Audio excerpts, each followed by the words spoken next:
All right, thanks for staying with us. Gender bias is the tendency to prefer one gender over another.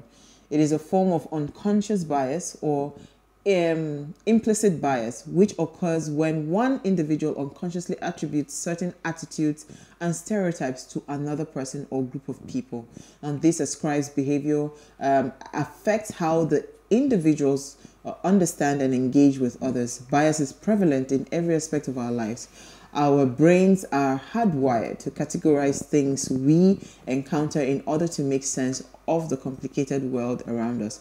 However, biases can cause us to form prejudice against others, which allows for heterogeneous inequalities to form between different demographics. So what are your thoughts on gender discrimination? And how does it impact the corporate image, right? Especially for companies. How does this impact the corporate image? Now, please let us hear what you have to say. Remember, you can join the conversation. Send us an SMS or WhatsApp to 081-803-84663. You can also tweet at us at WaysHowAfrica1 with the hashtag WaysShow.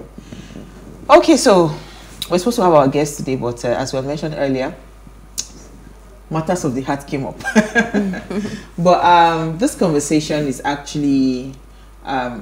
as we're preparing for the International Women's Day, which is tomorrow, and all this week we want to just talk about different things that affect women and how the workplace, you know, how it affects the what's it called, the image of organizations. Because I know before all the shout of women this, women empowerment and all of that, it was really, really rare for you to see a woman in the boardroom, for instance, right? It was really rare.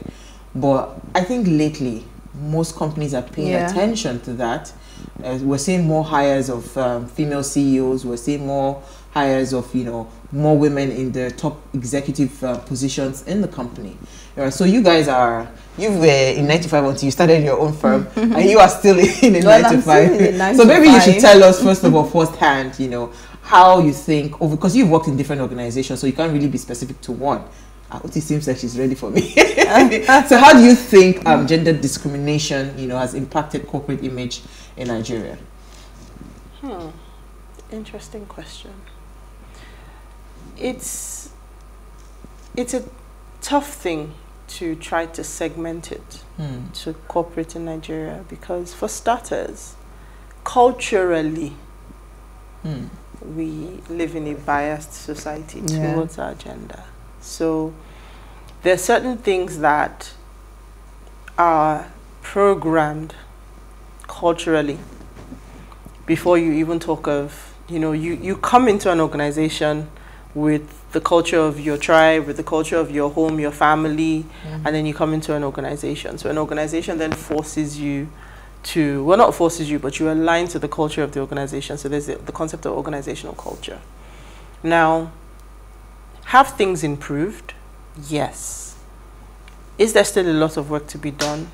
Absolutely. So even in organizations that, for example, are present pan-Nigeria, you will find that there's lots of different experiences for women. If you take women that work for a company in Lagos versus women that work for the same company in the north, in the east, you will find differences in those experiences. Not because the organization hasn't done what it's supposed to do. It's defined these things. But because the cultural aspect is so strong that it affects the day-to-day running.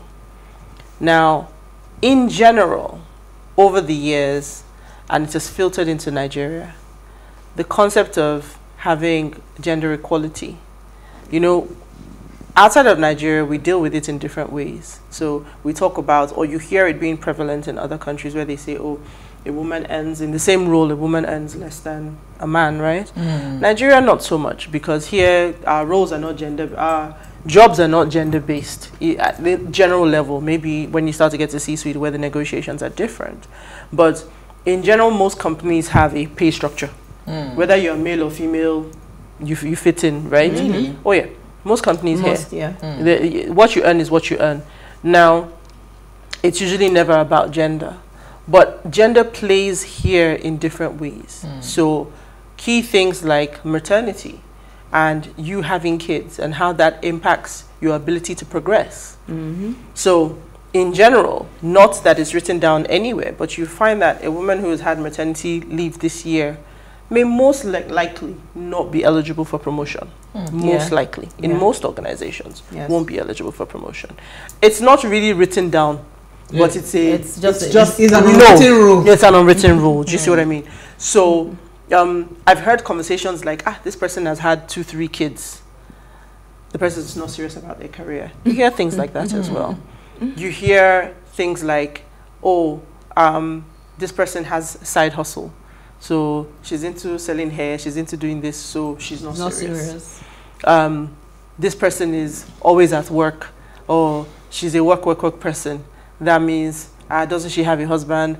So there's so many things that people say that just impacts your day-to-day. Let's now not even talk about the men who can't deal with strong women. That's a whole different problem in and of itself. I've worked with several men who just, you know, when just like, they just give you space. That this one, her drama is wild, and just, so they come at you through, intermediaries. I know what is shocking for them. They say, like, I have your type in the house. So what gives you the So right? these ones won't even tell you they have your type. No, these ones are the very silent ones. So if you are not, even know. Exactly. So if you're not someone who really pays attention and have experienced it before, so you know, you just find that they don't engage you. So they won't have a face-to-face conversation with you. Either they will send somebody to you or they will speak to you via emails, but they will very rarely allow yourself to be in a situation where you are with them in an office or something where they have to speak to you directly. There's also that. So it presents itself in so many ways. But where I will wrap up is, I want to ask this question of the two of you. It's a joke. If you've heard it before, it was not a joke. It's like a riddle, one of those ones. And it says, a father and his son are in a car accident. The father dies at the scene, and the son is rushed to the hospital. At the hospital, the surgeon looks at the boy and says, I can't operate on this boy. He is my son. How can that be? I don't understand. Maybe the mother played an away match. What's your thoughts? I'm not sure. He's my son. So this is the kind of question you say, is this a trick question or is this a plain question? Riddle, yeah, it's a riddle. So probably he's, I don't know. Maybe they've checked the blood. He's my son. I can't operate on this. He's my son. What's the answer? So it hasn't crossed your mind that the mother is the doctor? Oh my God! So can you see how subtle bias can be? Look at us. We have been programmed. Can you see how subtle bias can be? About us being hardwired. Yeah. So you see how the bias is very subtle. So why I wanted to end on that note is that was a blow. So why I wanted to end on that note is because I've also encountered people who believe that there's no bias. They believe that they themselves aren't biased. And one of the key things to breaking the bias is identifying that we are all biased in one way. God. Hey, because usually when you hear the word doctor, a man comes to the picture. So when you hear doctor, I would have actually said engineer. I'm not biased. Yep. But after this one, I am biased. So you see that we are all biased in one way or the other. And again, so for people like us, it's not like we deliberately came out to say it's not negative. No, we didn't come out to say we want to be biased against women. It's a subtlety of it. You're programmed to it. Yes. It's programming. It's a programming that we have been programmed to not even think woman. Okay, now, it's good that you brought us there. Because you talked about support, and there was something I was reading. They talked about performance support bias, where you see managers, colleagues, right, not wanting to support a female colleague. They'll rather have support, support a male colleague with information, with all those supports and all of that. There's also even a performance review. When a woman is being reviewed, it's a complete different ball game when they're reviewing the male counterpart. And there's one more, performance reward. You do a job excellently, and instead of you to be rewarded the way a male counterpart will be rewarded, your pay would be a lot lesser. How do you think we can even start to move away from this? Because this one way what you don't do me now. I cannot believe that I am biased. Wow.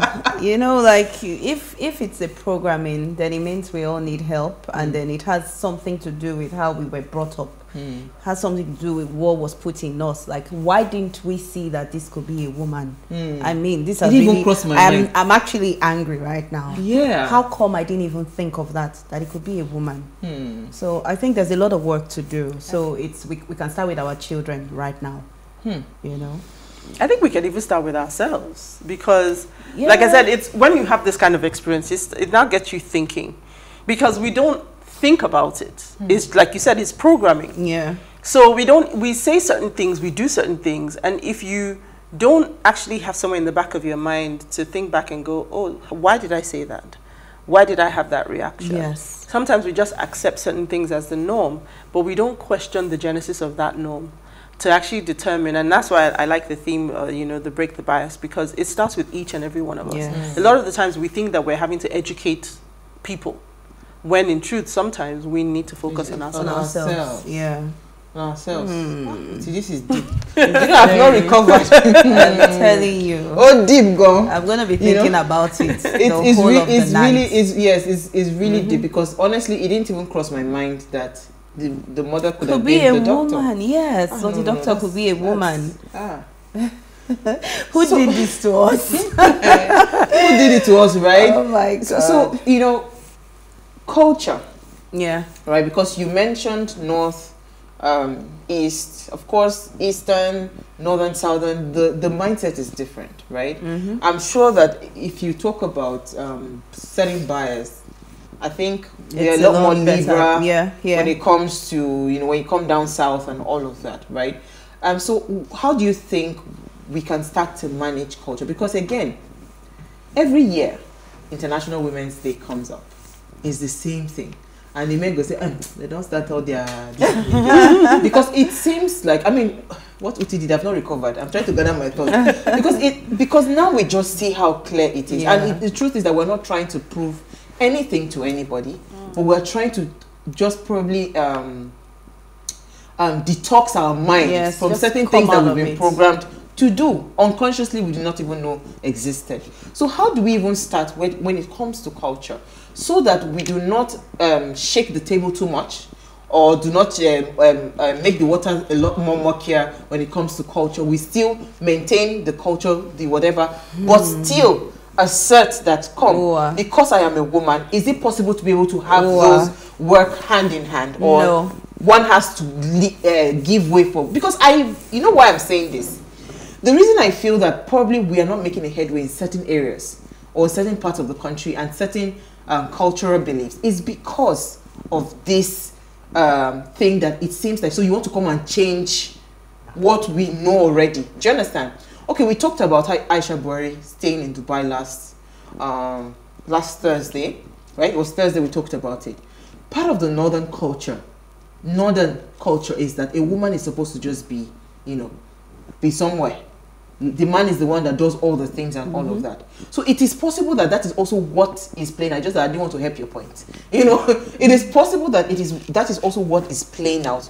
Cultural influence playing out in the fact that she cannot even exert that position that she's definitely as the first lady. So how do we manage it in a way that we do not get these men to feel like we're coming to, you know, it's almost like an attack on them. If we are saying that this culture is not serving us, we need it to be gone, they will never accept it. And that's why you would hear cases of throwing bills out of the House of Representatives. But let me hear your thoughts. I don't know. I don't think that is possible, what you're saying. So it's either it's this or it's this. I don't think they can walk hand in hand. Culture is culture. And what we see now, what we know as culture, did not even start today. Its origin, it's centuries ago, before us. You can even see in the Bible. So I was reading something today about Vashti and how King Ahasuerus had told Vashti to come and dance naked before his guest. So I was thinking, I was like, look at this. It's even getting better. Who does this? Like, is that what you think of a woman? If the head of our country can say that the women are relegated to the other room or the kitchen. How do you want to change this? I don't know. I don't see us having any voice here. Yeah, so I think for me, culture is, what's the word? How will I put it now? Culture doesn't change overnight. It changes over time. Yeah. And as generations, so if you look at it today, when we say that, you know, the South or Lagos is more liberal, why has that happened? Because there's more exposure. Women today are standing up for themselves and saying, look, I don't have to be married. I don't have to have kids. I don't have to be a housewife. All of these things 30, 40 years ago, probably unheard of. If you said it, your whole family would pray for you, you know. Sure. But so culture changes over time. So even the idea of gender inequality, is it getting better? Yes. Are we there yet? We're still a long way off.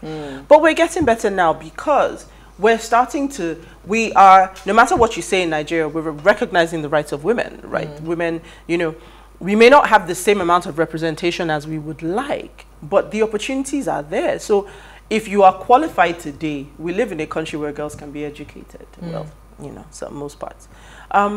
So in that sense, it's better. If you look at our, what's it called now? Our corporate companies, our top sectors, top industries, financial services, telcos. If you check all the big companies, you will find women at quite senior levels. So are we there yet? No. But companies have certainly realized the impacts that having women, apart from the productivity, all the positive things that come with women being leaders, they understand the idea of how that impacts their corporate image. That it's positive for you today to have female C-suite members, to have female on your board. We're starting to showcase and spotlight women. So if you look at organizations like WIMBIZ, like WISCA, these women are giving young girls and young women the opportunity to see what successful women in corporate careers look like. So we're not looking at it today like, oh, this person was handed their role or handed their job. You see women who can tell their stories of how they rose through the ranks, how they worked 20, 25, 30 years in, you know, in banking, in financial services. There's so many of those women out there. So when it comes to, do we have more role models today than we've ever had? Absolutely. So we're going in the right direction. Our companies taking the time. So, you know, at one point the cry was, oh, it's affirmative action. We're just putting women in there because we need to have women. But we've even come away from that. Now we're seeing qualified women. Competent women who are at the helm of affairs. We may not have gotten there maybe as much in governance, but if we take corporate Nigeria, absolutely. Okay. We're making strides, good strides there. So the more companies realize that, look, even just for the optics, it's great to have women, you know, at senior positions. Then they're knowing that for us to actually drive, because like you said in the quote, CEOs are all judged the same way, whether you're male or female. Success so results. You realize that if I'm going to create this role and put a woman in there, for it to work for us as an organization, we need to find the most competent women possible. Absolutely. Okay, let's just go on a very short break. When we come back from the break, I would like to ask hiring, because there was a part that was mentioned around hiring. Why would you hire a man instead of a woman? Stay with us, we'll be right back.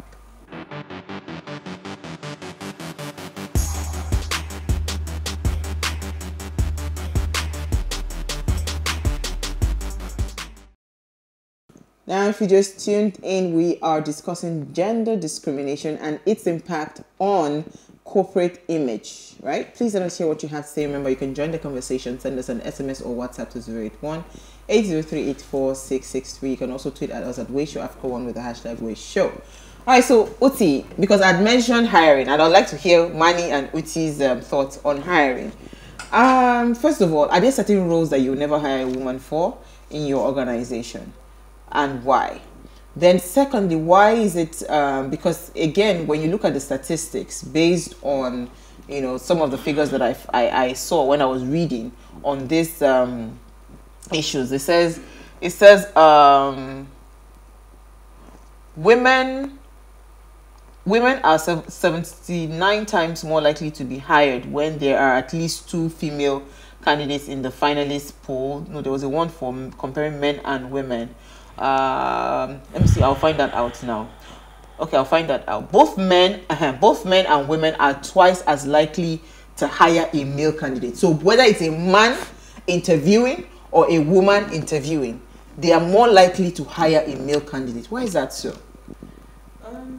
I don't know about those people, but for me, I would rather go for a female than a male for certain reasons. Women are more stable.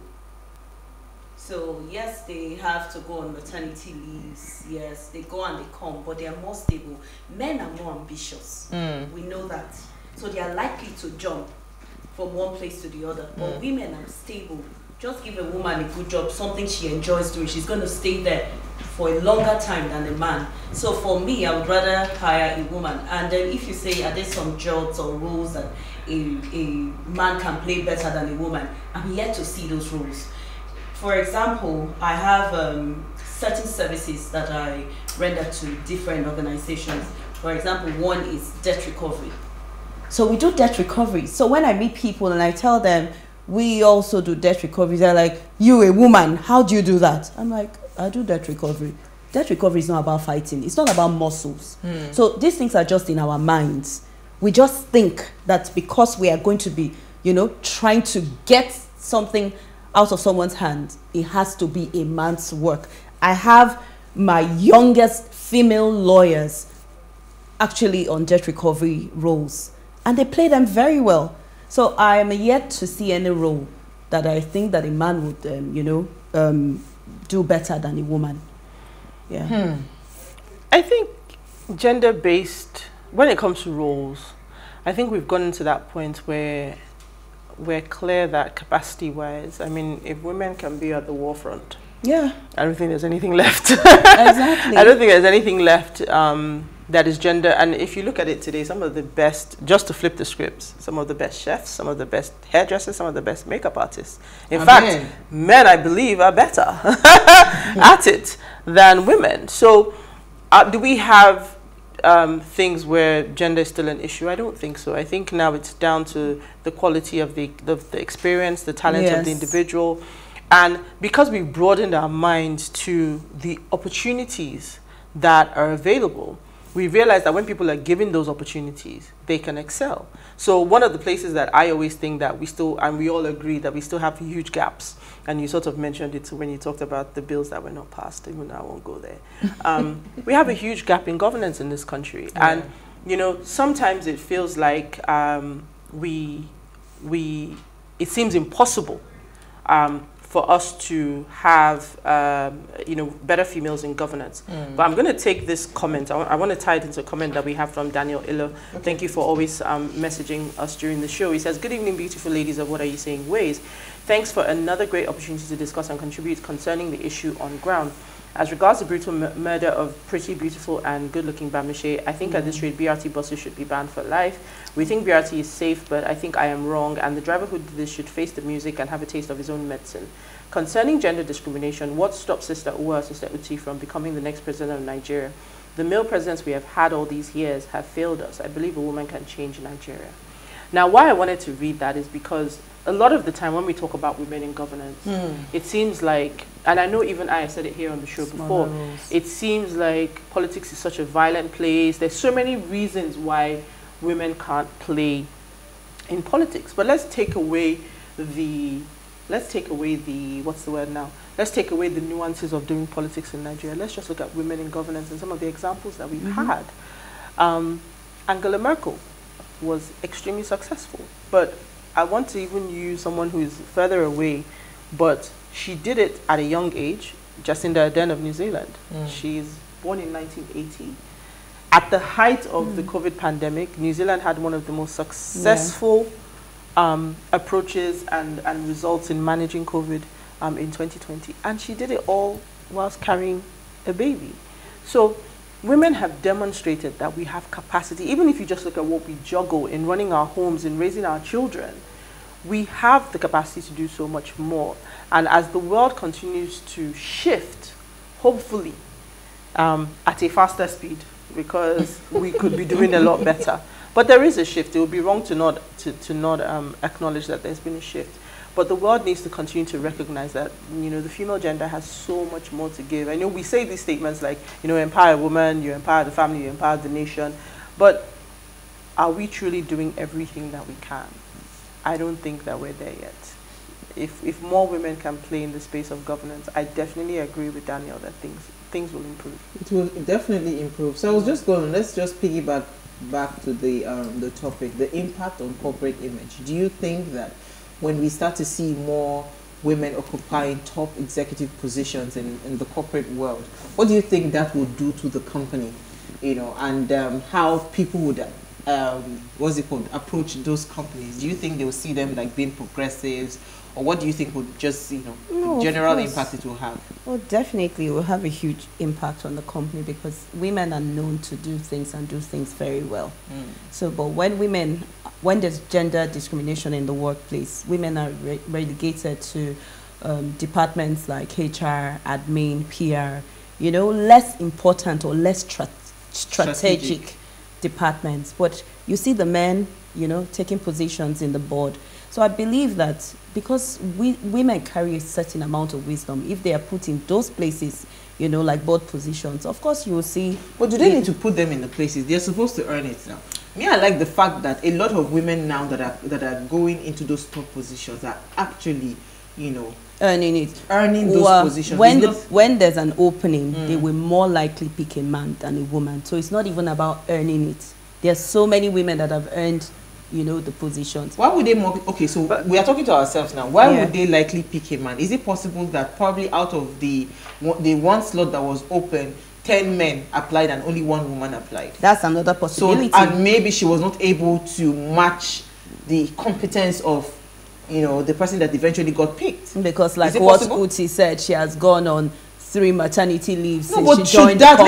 Let's bring it back to maternity leave and all of those things. So there's a lot of... Wait, Uti, should maternity leave and you having a child, should all of those things matter when it comes to your competence as to what you can deliver on the job? Please answer me genuinely. Does it affect? Of course it shouldn't. It should not. But here's where some people on the flip side have a different opinion. So they say, oh, she's been off work for 3 months.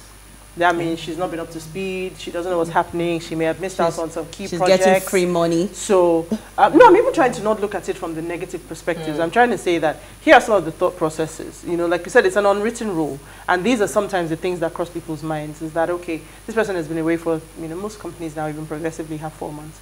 She's been away for 4 months. She's missed out on a lot of work. So if you imagine somebody, maybe you were going into a 6-month project and then you had to go on maternity, they might view it as, oh, you were not on the project the whole time. No, so there are many things, and this is where I said that we have to start to really challenge the bias. That is that thing that you've said, is it valid?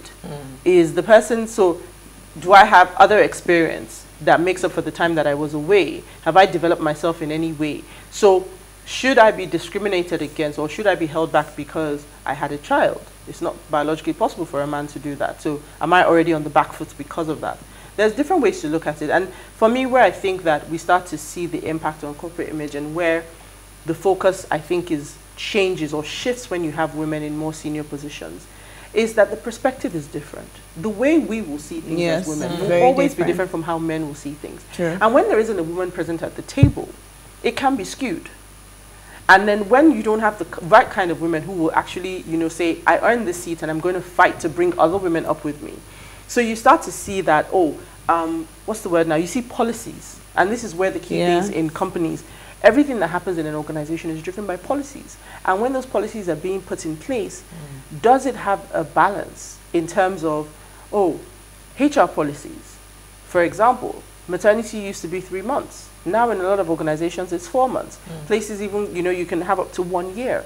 All of these happen because there's a female perspective to say, look, a mother needs XYZ amount of time to bond with her child. In the same way, you start to have policies that say, well, if a mother gets time off, a father should have paternity. It may not be as long. So you start to see these shifts in key policies that manage the organization, which now comes, you know, into the image of the organization. Because then, are you a people-friendly organization first? Then are you a female-friendly organization?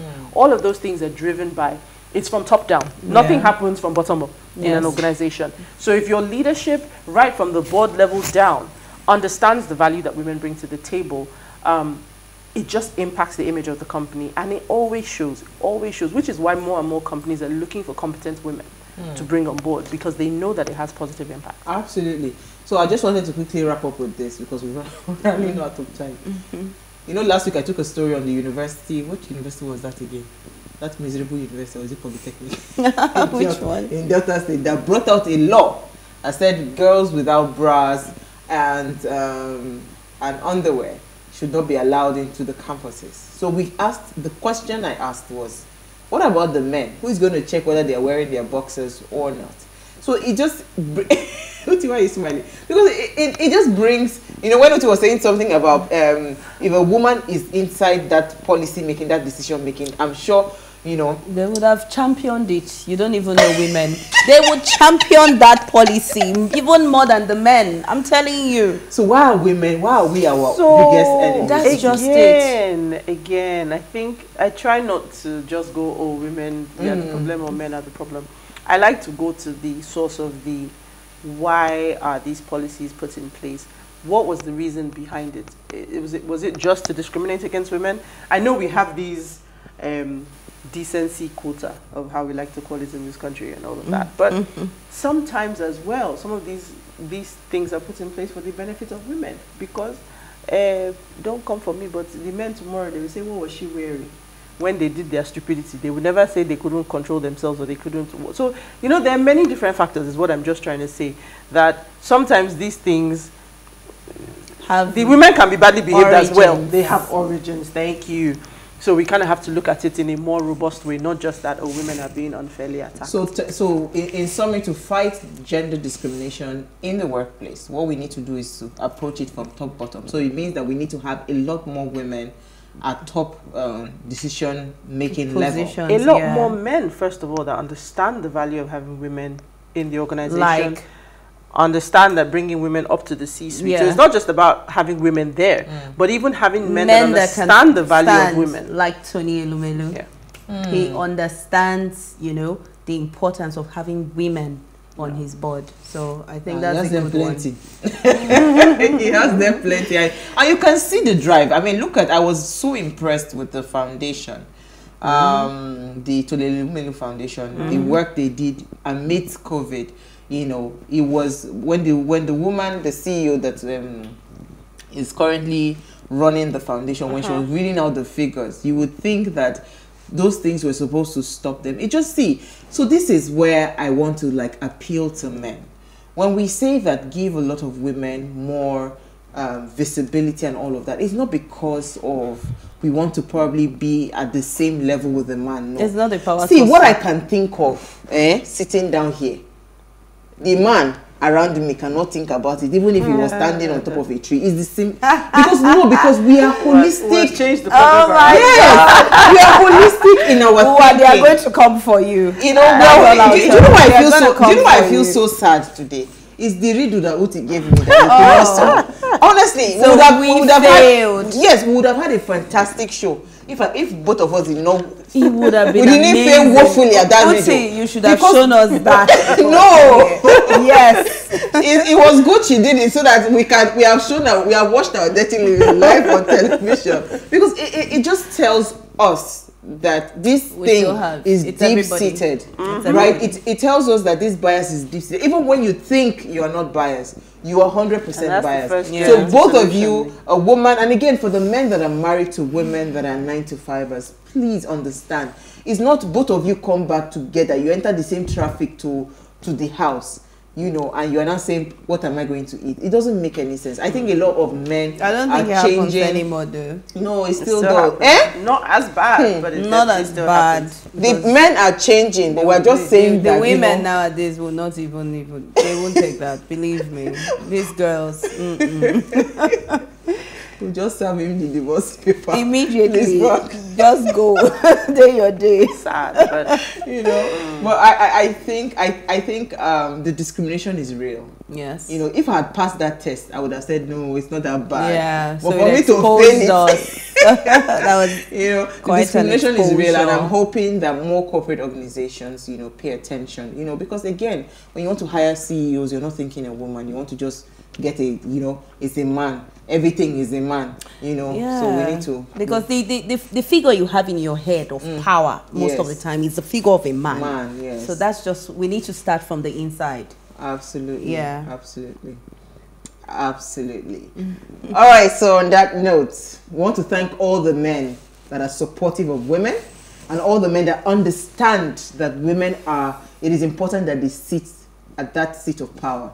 So we say congratulations to all of you. Thank you. Because you are the real MVPs. All right, thank you so much, Manny, and thank you, Uti. I think we had a fantastic conversation. Even though I feel bad that I failed that test, I will keep saying. I need to go and recalibrate my brain. We should. Before we go do a show, you follow us on Instagram at WayShowAfrica. You can interact with us further, drop a comment, and more importantly, follow all our engagements on social media. Like, share, invite your families and friends to watch and follow the conversation. Now, if you missed today's quote, here it is again. At the end of the day, both men and women who become CEOs have shown tenacity and hard work to succeed in their careers. It takes not just skills, but also extreme dedication and commitment, and regardless of gender, CEOs are measured by the same criteria. That's the growth and success of the business. So it's not about gender, it's just about your productivity. We'll see you guys live at 8 p.m. Our Ladies' Night Out, and tomorrow is International Women's Day. So we'll see you tomorrow. Enjoy.